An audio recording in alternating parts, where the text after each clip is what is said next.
attacking this split. There's a classic. It's the Monki Trundle getting banned.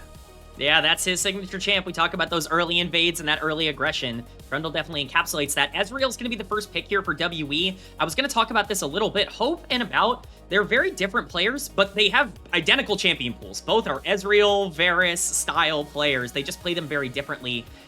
You know, WE picking up that Ezreal is going to be for comfort, but a very quick answer here for AL. It's going to be Shanks grabbing the Rise, a champion that is very popular and obviously very successful, and then the Karma being the takeaway as well. No pairing up with the Ezreal in this one. Already, I'm thinking about ideal jungle pairings with this Rise for Tarzan, and I love both Lee Sin and Naafiri. And because Ezreal is a bit slipperier of a carry, Naafiri might be the preferred answer, and that has just been a go-to for Tarzan almost this entire year as well. But Tarzan is going to hold off on his jungle pick for now, decides to just lock in a guaranteed bot laner for Hope alongside Kael's Karma. But we have not really strong roaming supports coming out in this series between AL and WE to kick things off here so far. Yeah, I'm really glad we highlighted those support changes, because I do think that plays a factor into, you know, why we're getting the drafts that we're getting. Both very poke-heavy lanes, very much want to play for the 2v2s with these enchanters. I will say I'm not as much of a fan of the Jhin specifically here, mostly because I think something like Caitlyn was on the table, and I think that could have been very scary into what WE had drafted. It could have been very dangerous to play that for WE, like it would have been good for AL, but ultimately they go for the more utility pick, which shows me that they want a carry for Tarzan. Who would have guessed? And so we are going to get those bans coming off the board. The Lee Sin going to be the first one. I imagine something like the Naafiri will be the second one. I would be shocked if they end up letting that through. It's been pretty permabanned against AL as of late, and I would certainly not want to face it as we get some mid lane bans on the other side with the Rise already selected in the Ahri and the Akali. Yeah, I just took a brief glance through Hope's year on Caitlyn, and he's played 4 games of it, so it's not like it's out of the bag. But to me, if you're picking Jhin, that means that Tarzan wants to play something super aggressive and the rest of the team wants to move forward, so Jhin can better facilitate that rather than Caitlyn, even with her long range. And well, look at that, K-Man. The WE saw the Rise, and they said, let's get rid of Naafiri and Lee Sin, so the next best option you've got, it's Nocturne for Tarzan. You wanted some sort of assassin, some sort of carry in the jungle. Nocturne definitely fulfills that role. It's also a takeaway. Monki, a big Nocturne enjoyer himself, and so this is definitely going to be a good pick for Tarzan. I will say I'm not as much of a fan of Nocturne without some sort of assassin or some sort of clear dive in the mid lane. Rise can fill that role, but he does have to be very fed in order to be able to burst people down as quickly as you would want. It's going to be the Olaf lock-in for Cube. This is a champion we've seen rise in priority, not just as a pick, but as a blind pick specifically. People feel very comfortable basically playing it into anything. It can be pretty susceptible, but Olaf plus Seraphine in the back end of the game, if you can trap people in the Cataclysm with Jarvan, can actually be very scary. Twisted Fate into the Rise. Now, this is a little difficult for Twisted Fate to operate in, because anytime Paranoia comes out, you're just going to be operating on pings and hopefully, or hoping that you are not porting into danger directly, since you will not have any vision to go from there. Now, Breathe has the option to counterpick this Olaf with whatever he wants. I will say there's a distinct lack of a front line from anyone's legend, and Breathe decides, you know what, that's what we need the most to round out this composition with. Look, I think neither of these teams scale particularly well. Both of them are going to be looking to make as many active plays in the game as possible, and that's exactly what we set up for both of these teams. Both of them want to snowball in terms of their players and their play style, and that's definitely reflected in terms of both of these drafts. I think that there are a couple of picks to keep in mind. I think this Nocturne is really going to dictate the entire pace of the game. If Tarzan is more active than Monki in the mid game, it's going to completely open up the map for AL, especially considering there are no roaming supports in this one. But that TF Jarvan combo can be very deadly, and if Cube gets any gold on this Olaf, Nocturne can't do anything about Olaf. Rise certainly can't do anything about Olaf. This could be a champion that becomes very difficult to stop if Cube gets out of control at all. I'm bewildered that I'm saying this, K-Man, but this is a game that Cube has to carry. Cube is going to be the star. Like, you can weak side Ezreal if you want to start moving the Seraphine later on into the game. Twisted Fate is not necessarily someone that you expect to 1v9 team fights. He's going to be mostly utility, and if he is getting gold, hard to deal with and hard to kill and focus down. Jarvan also, unless Monkey's doing some Profane Hydra Axiom Arc solo queue BS, you know, I'm not seeing this Jarvan being like the 1v9 carry either. It's gotta be Olaf that runs through this entire team, and luckily for this Olaf, there's not any real terrain or terra shaping that Anyone's Legend has access to. So we'll see how this pans out as we hit Summoner's Rift for Game 1 between Anyone's Legend and WE.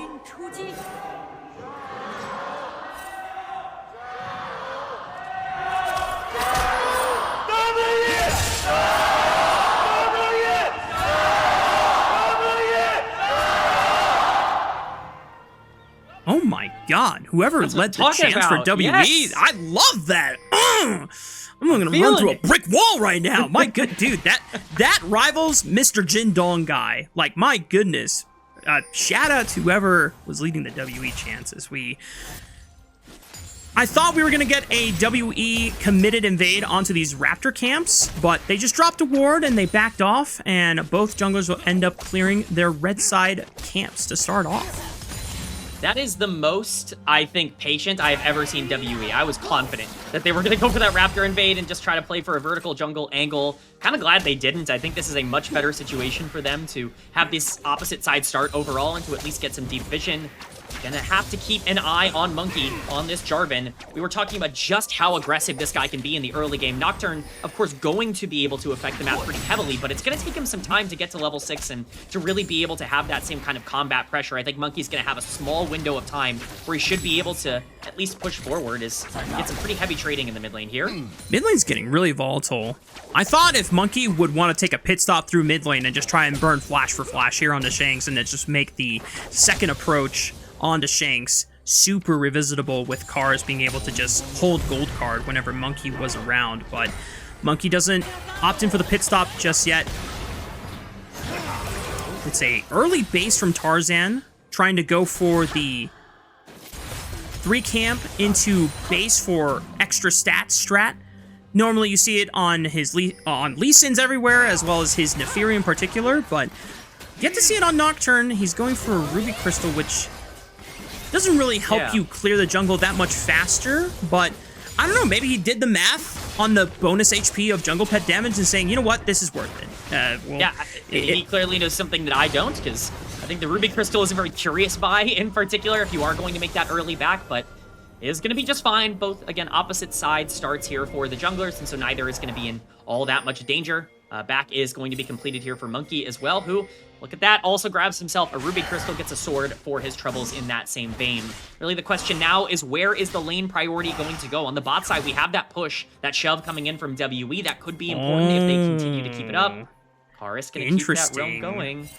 So Monki is playing for the respawn Raptors here, and he purposely started this game by going red buff so that by the time Tarzan's Raptors respawn, Monki's own Raptor respawn could not be threatened at the same time, and he'll have plenty of time to retreat back over there. He's gonna catch Tarzan with Erha on the roam as well. Surely Tarzan might be forced to flash here, but he's gonna hold on to the summoner spell. Will be forced to recall instead.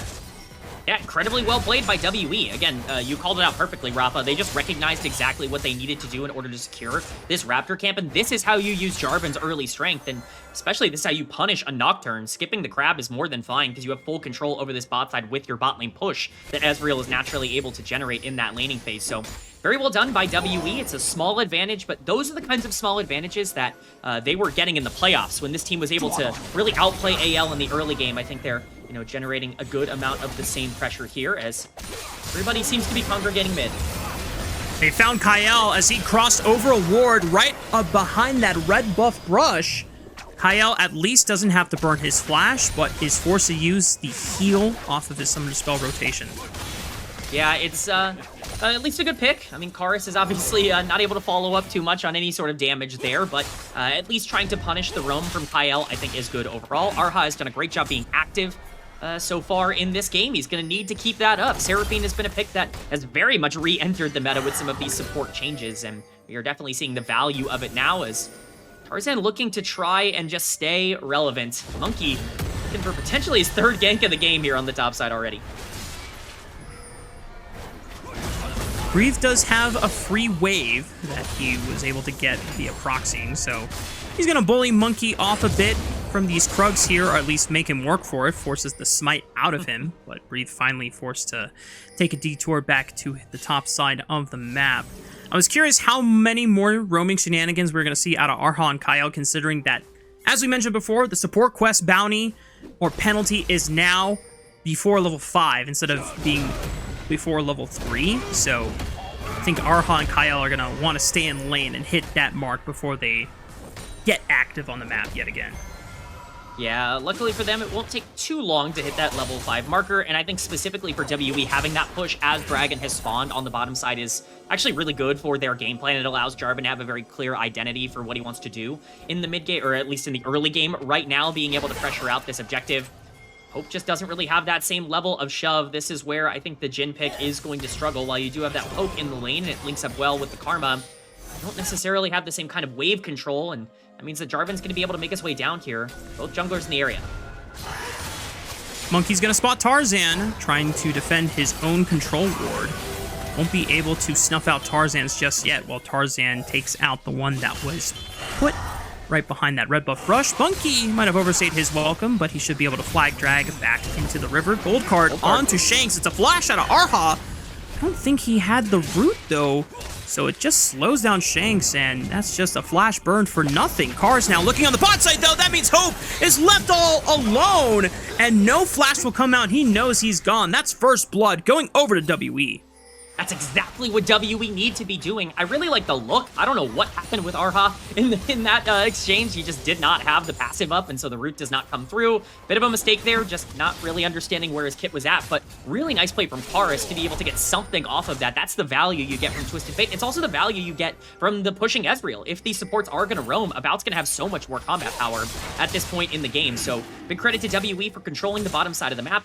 Monkey's at least going to be in the area here. They got the crab as well, and so they have full control over bottom river. They should be able to pick up this dragon whenever they want. We're going to get a replay of this fight. Once again, we don't necessarily get the showcase, but Hope just pushing too far forward. I think he did not respect the fact that Karis was level 6 and had that ult available to cleanse. Certainly not going to be enough to keep him alive here. And a nice kill picked up for a mid laner that should be relevant in this game.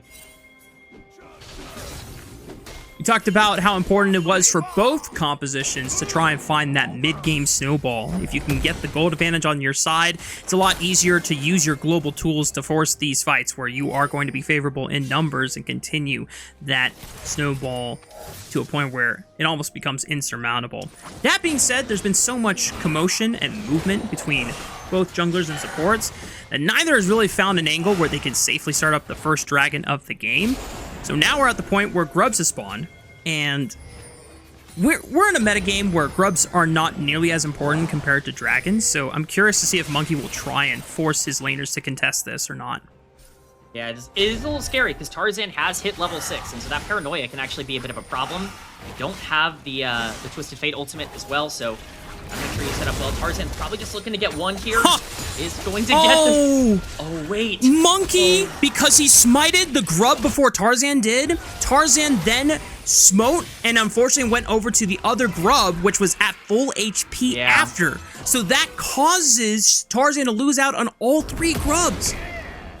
That's actually really impactful. I mean, both of these comps, I think, really like grubs. They're not quite as strong as grubs are generally, you know, going to be in the past. We've seen a lot of nerfs come to that objective in general, but even just having the ability to split push through Olaf, who is a win condition for WE, is really big to be able to get more and more gold onto the top side of the map. A pretty big mistake, unfortunately, for Tarzan that we'll see if it gets punished heavily. Still has that paranoia available, but that first ultimate can actually determine the entire game because things are very much going the way of WE right now. And we put a lot of emphasis on how much value you get out of your first Paranoia ultimate because rank 1, it's a super long cooldown. And the fact that Tarzan has yet to use it just goes to show how much value he puts into this ultimate as well. Right now, he's shadowing the bot side of the map, just making sure that Hope can push out this lane without another punish or visit from Karis, which at least Tarzan could immediately respond to. But right now, it looks like with Erha accompanying Karis in the mid lane for push, this could be an angle for WE to look for the first dragon. Yeah, I mean, there's no reason for them not to control this river pretty heavily. AL's going to have to spend a lot of resources in order to try and get WE out of this zone. And again, if they take the fight, that could be entirely game warping. Grab once again gonna go over to WE. That means a lot of control in this area. Dragon should be basically free unless they want to overcommit, which they're not going to. Great early game from WE. I stressed this in draft, but both of these comps basically need to win fights early. If AL's going to fight this, they have to go now. Karis popping the ultimate, goes into darkness, and Tarzan forced to use the paranoia as a means of retreat. He tries to go on to Monki when he is isolated here, and they're able to walk away with another kill for themselves by flashing away too, but Kael is going to be a casualty. Erha split off from the rest of the team. It's 2 for AL, maybe 3 as he picks up a double. Curtain call from afar, one more bullet in the chamber. It lands true on the face of Karis, and AL out of nowhere are now 4-2 kills. Just a really sloppy engage from WE, and AL are happy to take advantage of it. That was the fight that they had to win. Whatever that first big exchange was, where you burned Nocturne Paranoia, you needed to make sure you got a ton of gold off of that play, and they got more than they could even ask for. The Destiny comes through, but Tarzan has this spell shield, so the gold card is completely wasted. It's one of your best engage tools, and while you full commit onto the Karma of all things, look who's free-firing on the back end. Not only does Tarzan get to dive in, but Shanks is untouched throughout a majority of this fight. So much damage coming down. Once Hope makes his way up, it's completely GG. You have no front line to be able to play through, and so just a really sloppy engage from WE that basically completely throws their early game lead, and that's the kind of mistake they could not be making.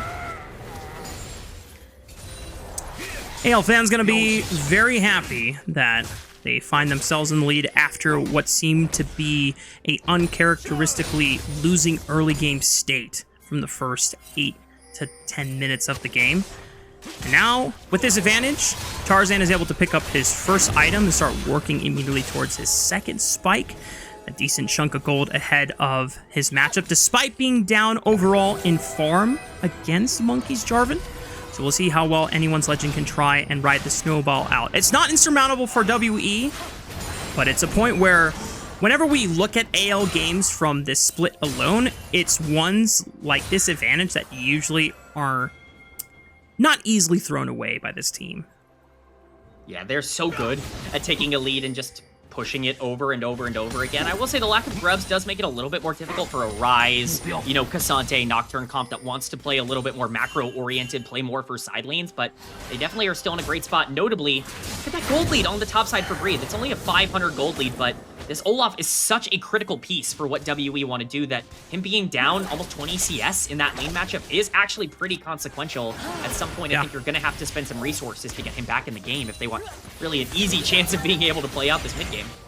Yeah, there's been a lot of commotion on the bottom side of the map and a distinct lack of attention to Cube from the side of WE, which is not, it's not critical to their game plan. They definitely need to get this Olaf active. He's able to rush an experimental Hex Plate, which, I'm not gonna lie, K-Man, usually I see the likes of Stridebreaker being picked up for this guy first, so we'll see if Hex Plate is gonna get some value with more ult casts in lane, or if he's gonna be playing for this Rift Herald sometime soon and just trying to skirmish a lot more frequently. But WE, I'm definitely with you. If Cube doesn't start steamrolling ahead of this matchup or become a actual side lane threat, I don't know what WE are going to have to be able to answer against AL when it comes to map pressure here.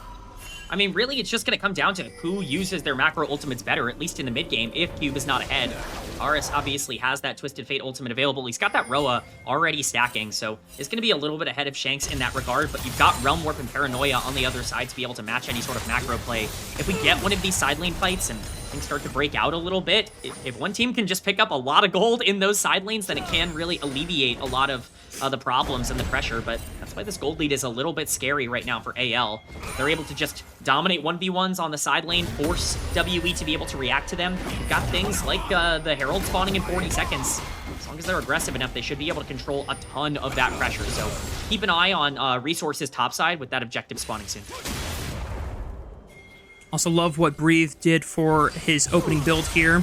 The Bramble Vest being a early investment, as a lot of the sustain from Cube allows him to be able to bully his way out of these tough lane matchups for his opponents.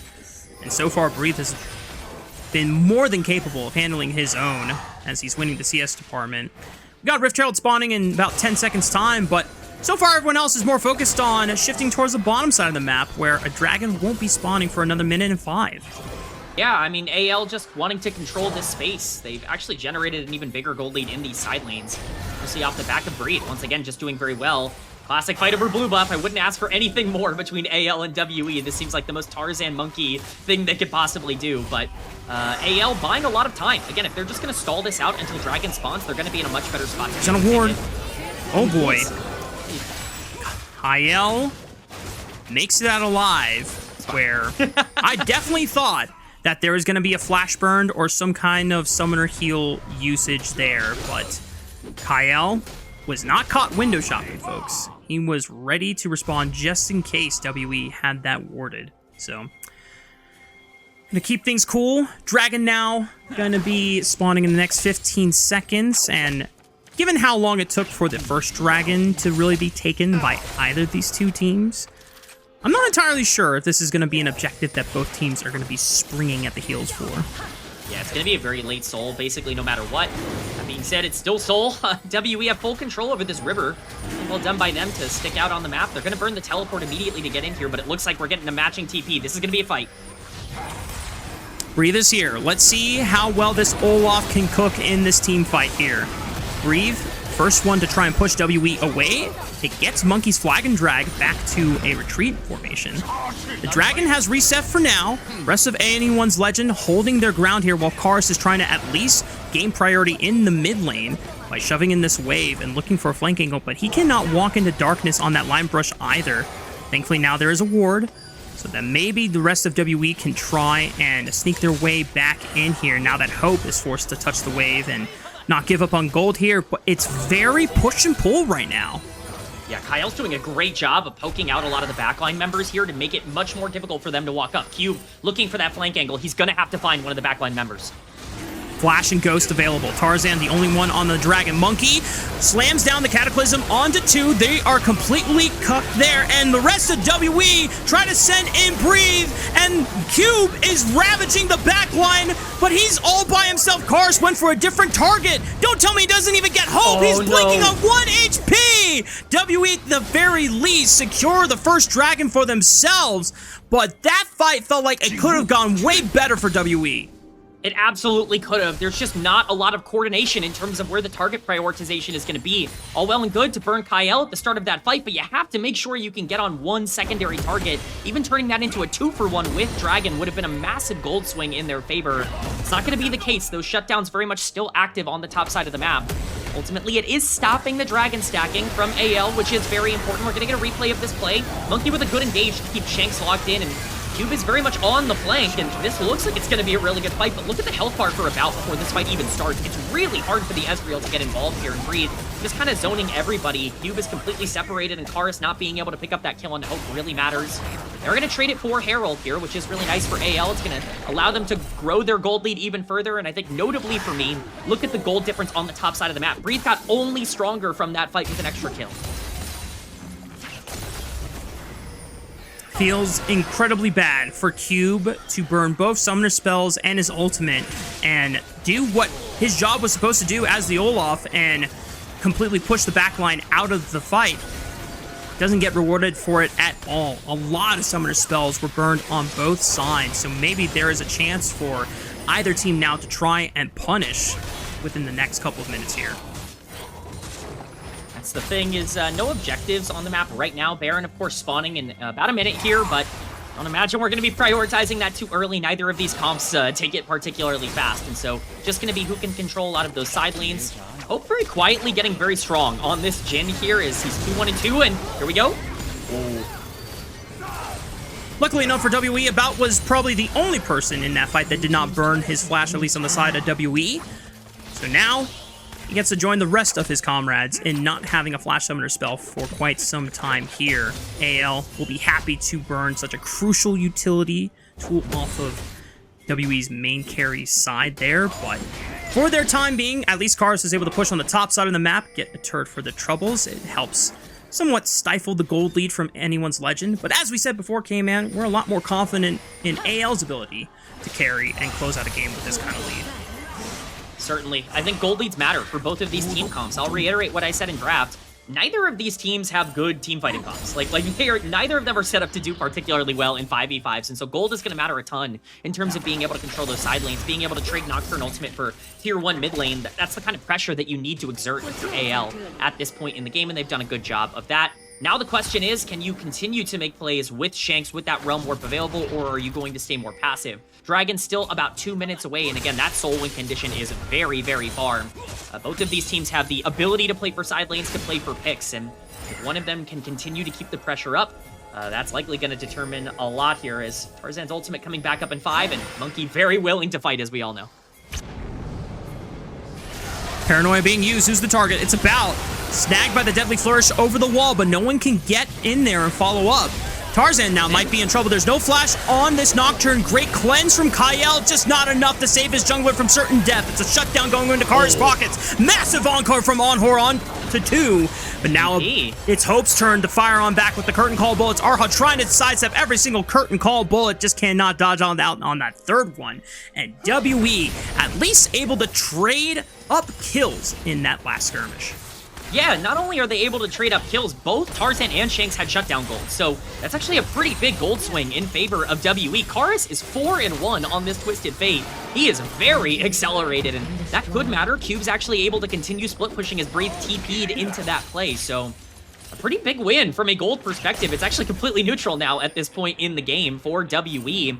I don't know what Tarzan was doing. He was just way overextended. That Paranoia proc was smart if you wanted to go for the full engage, but as we're going to see, he didn't want to commit to this play. About is a little far forward, and while they are able to, get some damage down at this point, you've got nothing left. About just gets himself over the wall, and Tarzan's completely disconnected from the rest of the team. Maybe he was going to Shanks for a Realm Warp out, but he doesn't have the health bar. Shanks even flashes in to try and kill About. He's nowhere close to having the damage to be able to make that play happen. Just very sloppy stuff. Even the TP for Breathe, I think, is pretty unnecessary in this instance. You've basically secured every kill that you're going to get in this fight, so kind of bad play from AL, and it puts them in a much worse position with the gold lead. I have to imagine that Tarzan thought Arcane Shift was off cooldown. Yeah. Or it wasn't up.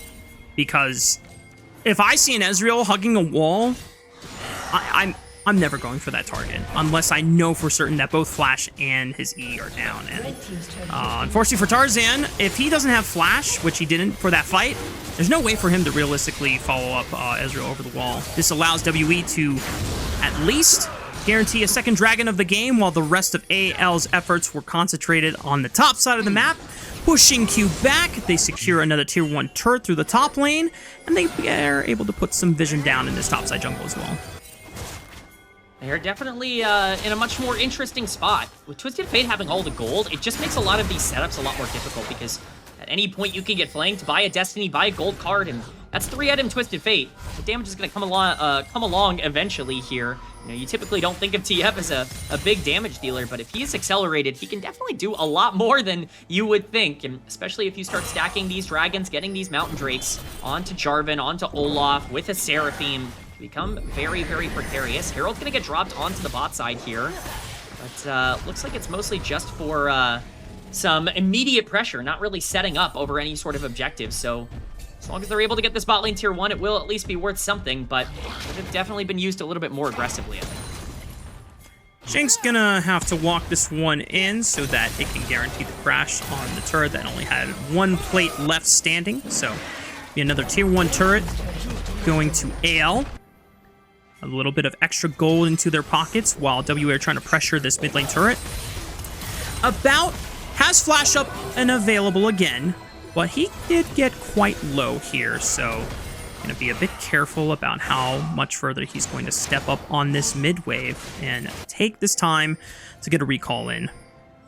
Rafa, every time I see About in this game, he's half health. I feel like I've yet to see this Ezreal anywhere close to full health. I guess that's the power of Karma. With the way that these mid lanes end up playing out, especially with no turret to protect yourself. WE walking in the area. Shanks has not been spotted, but this would be a pretty bad fight for WE to take if they are overextended. This would be a very consequential one if they go for it, but I imagine it's just going to be a little bit of posturing over the crab. Karis is looking, though. There's no dragon for another 3 minutes, so WE realizing, we don't need to all in on this crab just yet. Get mid-wave prio first, and then if it's a free objective, Might be able to look at it later. The poke from about does not land, as Hope is able to sidestep the True Shot Barrage thanks to the help of Kael's Inspire Shield. Breathe pressuring from the left side here. Not willing to commit just yet. Kind of hard for K'Sante to just make something happen from that kind of range, even with Flash. So WE just going to hold their position, and Cube returns to the top side of the map to farm it out once again.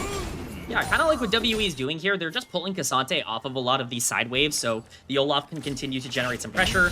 It's not really allowed Cube to catch up nearly at all in terms of that top lane gold difference. Still a 1k gold lead for Breathe on the top side of the map, which is very important. And as much as we talk about the gold being neutral, we can see 1.3k lead for Hope, 1k lead for Breathe, 1k lead for Tarzan. It is just Karis that's keeping them in the game in terms of that gold, and we know at least some of that on Twisted Fate is a little bit inflated, so we will see, obviously, if he's going to be able to carry. This is not a typical champion for him to take over games on, but he loves those flank angles, and backliners of AL have been susceptible in some of these team fights. Right now, it's just going to be about continuing to not over-push on a side lane and make sure we can set up for this dragon that's spawning in a minute and a half. Now, I know we said before that Twisted Fate is not necessarily a champion we associate with 1v9ing. Definitely not anywhere close to something like Karis' Akali. But if this game goes long enough, Twisted Fate's going to get a lot more ability power into his inventory, and eventually, these wild cards, these Lichbane empowered pick-a-card combos, they will hurt. So there is a world where the fact that he is ahead of the gold curve right now, that Karis can be a substantial threat and not just a gold card bot. Oh, I certainly don't want it to seem like I don't think TF can carry the game. Karis absolutely is in a spot where not only can he carry the game, he might have to carry the game for WE in this one from a damage perspective, with Cube not really being that strong. So, you know, a lot's going to be on the line. Karis has been very good this split in terms of being able to win some team fights in the back end of games, and we talked about that being a potential weakness for anyone's Legend as a unit. Their 5v5 positioning has not always been on point, so we'll see if Karis, who's known for taking advantage of position mistakes, is going to be able to capitalize. Dragon spawning in 30 seconds, and looks like we're getting that set up now, as Monki's just going to happily flag and drag over the wall. There's a bit of a K'Sante breathe jump scare there for Monki, but flag and drag is a wonderful combo. Repositioning now on the Banana Brush, spotted out by the Blue Scryer Orb, but Tarzan immediately guns for Erha with the ultimate, but gets the flash over the wall. Shanks trying to follow up now, looking for Karis as Breathe into the backline, trying to jump onto About, but he's going to settle for Erha's corpse instead. Karis with the big advantage falls next, and WE losing out on 2 means that there is no way they can contest AL for this dragon, but they're still going to try. Oh, Monki stopping the back. Oh boy, well, Monki had the flag drag out of his own Cataclysm and then flash out just to make sure that he was alive and didn't give AL both a dragon and a Baron window after. So, unfortunately for WE, their chances are starting to look even more slim. At the very least, Cube takes a tier 1 in the mid lane. Yeah, it's actually not that bad of a play for WE in the grand scheme of things. Yes, it's not an ideal fight. It's really well done by Tarzan to just pull the trigger, but AL, they're making their way to Baron. This would be the truly catastrophic thing to give up. Karis is up in 7 seconds. See if he can get here, or at least if they can stop this Baron. It looks like they're going to force him off. If Monki had Cataclysm, potentially it's a maybe. But even then, Tarzan's Paranoia just came back off cooldown, so we're going to have to take a look at this replay once again. Yeah, you wouldn't think that full committing onto the Seraphine is the correct idea here, but just getting any sort of pressure out onto WE when they're so separated is very good, because Karis is not linked up with the rest of his team. When we talked about him having all of the damage, all of the gold for WE, if About and Karis are not going to be on the same page, especially if Monki and Karis are not going to be on the same page, it's really hard to play any sort of front-to-back. So really nice immediate call there from AL to even up the Drakes here and give them some pressure over the top side of the map if they want to try and at least, you know, threaten the Baron here. Yeah, it's why we talked about that whoever is using their global tools first usually is going to have a better chance at winning an engage is so relevant from conversations we had earlier, because if it were WE looking for a move and you're able to at least get vision of everyone, hang on. Shanks now looking for another attack with Realm Warp, and Paranoia turns out all the lights, so WE are just forced to retreat. But this time Karis now looking for re-engage. He's got Destiny. He's gonna not commit to the play. He sees all 5 members here. He's like, they might try and rip Baron, guys. I'm gonna try and Never mind. He's just going to get a tier 2 turret. He's going to TP back mid lane instead. All right. 5-on-5 for the Baron. Here we go. Cube is looking for a flank angle on the top. Here we go. Onto Hope, Cataclysm into the backline. He got his GA expended for that. Karis goes golden, about trying to pump as much damage, but I don't even think he's put a dent into Breeze's health bar, and he wastes away Karis. Now it's Cube trying to make his mark in the backline, but he's left nothing more than just a memory of WE losing this fight. Anyone's Legend continuing to push back their opposition as it's Breathe running WE all day, all night into the ground. Anyone's Legend can easily return to the Baron and start making their finishing touches on this game 1. Breathe is unkillable on this Cassante, just an outplay from Anyone's Legend. It actually looks like an okay engage from WE. Monki burns the GA early, but he does get people trapped in the Cataclysm. Just well done by AL to kite that fight out, make sure Hope is in a position where he can ult and land all of those shots. They're going to get the Baron for their troubles. Great stuff by AL. If the game was close before, this might be the thing that really puts the dagger in the heart of WE. We're going to get a replay on this engage. Cube is flanking from the top side. He's going to be looking for Hope, but a good flash outside of the Cataclysm means that he is actually completely in safety here. Breathe, look at how much damage and time he is tanking up. The moment he gets onto Karis and is able to burst him down, this fight is nearly over.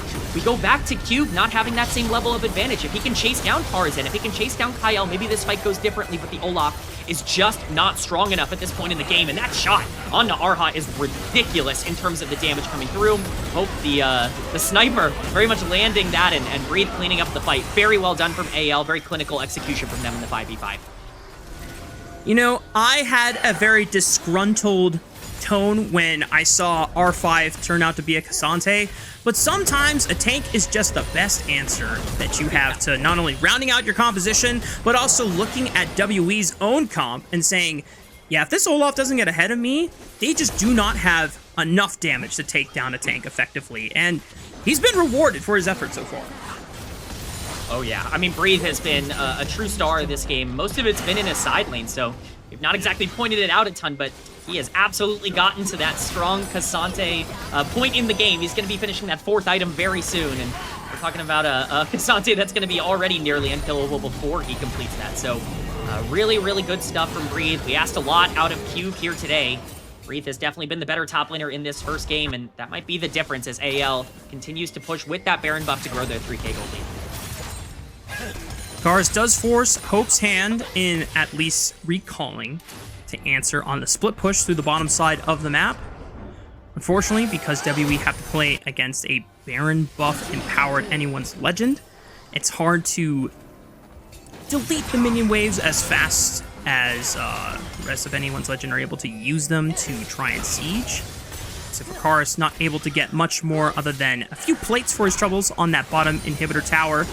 It's still a viable way for WE to try and win this game if they can continue splitting apart Anyone's Legend and denying them the ability to just press all their ultimate buttons together, which is exactly what they're going to do as they send the entire house into the backline. Erha, the first one to fall. Shanks locked up in the Cataclysm, but who's really locked in with who, Monki? Answer me that, as Shanks just running on all fours and gunning down everyone in his sights with spell after spell being slung from his rune book. Triple kill coming in for Shanks, and the rest of Anyone's Legend will end game 1. 2,000 total career kills for Breathe, and he was massive in this game number 1. Top gap really mattered as AL marches on the base. One last Hail Mary from Cube, but his attempts on this Olaf the entire game were as futile as the first from the last. Anyone's Legend lead the series 1-0. Well, there you go, Rafa. We had questions about AL's team fighting. I think a lot of those were answered in game number 1. Just better execution from them. They played better throughout the entirety of that game. I want to give WE some credit. I think they did exactly what they were supposed to do early on, but that trigger pull around the first dragon really cost them. They never were truly able to recover from that overstep and from that deficit that they created for themselves, and ultimately, top lane was just too much in favor of AL, and I think that really was a big difference maker here with that unkillable Cassante. Yeah. I can understand Team WE's faith in Cube, especially when he demonstrated that he could completely smoke Zweon in the Trundle versus Olaf matchup just, I want to say last week, if I'm not mistaken. But yeah, Unfortunately, not able to bring the same magic against Breathe's Cassante, who was rock steady and held it down and did not give any window of an opportunity for Cube to take over that lane. Yeah, I think this is a great Olaf angle. Like, I want to give them credit for that. Like, it's not just, oh, we have so much faith in Cube. It's just, sometimes you look at a comp and you see Nocturne, and you see Rise, and you see Jhin, and you're like, man, if I can just get onto the backline, like, I'm going to be able to run through all of these guys. There's no way they're going to have the ability to stop me.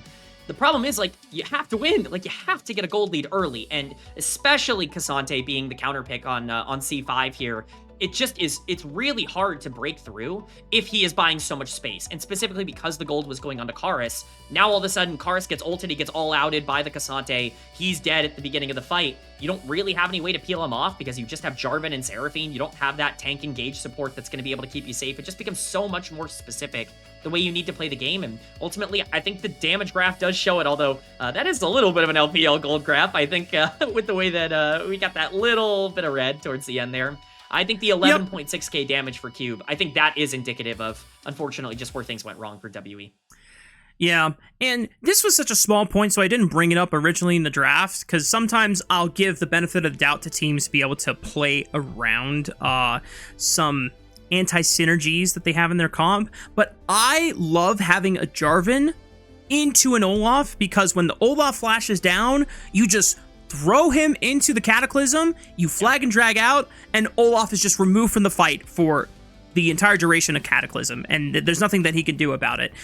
When Monki and Cube were trying to find fights, sometimes Monki would lock down a priority target that Cube wants to hit, but he cannot get into unless he's already inside the Cataclysm when it's happening, or he's forced to flash into the pit.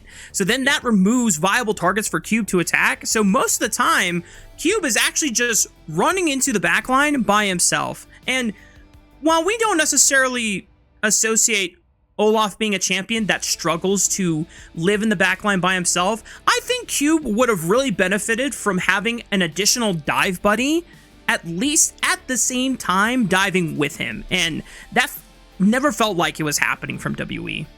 I mean, that's the thing, right? Is you do have backline access on this comp. They just didn't really play together in that way that you would want. Like, exactly. As much as I do like the idea of Monki being the go button for them and being able to dive in and Cataclysm and start up all these fights, what ended up actually happening is that Monki was the go button. He would go in with Cataclysm and burn his entire combo on Jarvan, and then you would try to find ways to get Karis and Cube involved in the fight, which led to Cube being separated. If you're Jarvan and you're going back with Karis and with Cube in some of these exchanges, and if you have better target prioritization in that fight in particular, then, you know, I think you actually have a much scarier overall team fight comp. Yes, your Ezreal and your Seraphine might be a little disconnected, but Ezreal can keep himself safe, and if they're spending a lot of resources on keeping About out of the fight, then they're not healing for a lot of their primary carries. And I think that's ultimately what you need to think about, is that this isn't a game where you need to play front to back. I think they were too slow and too patient at times. I like the idea of what they wanted to do, but Monki and Cube not linking up was a big problem.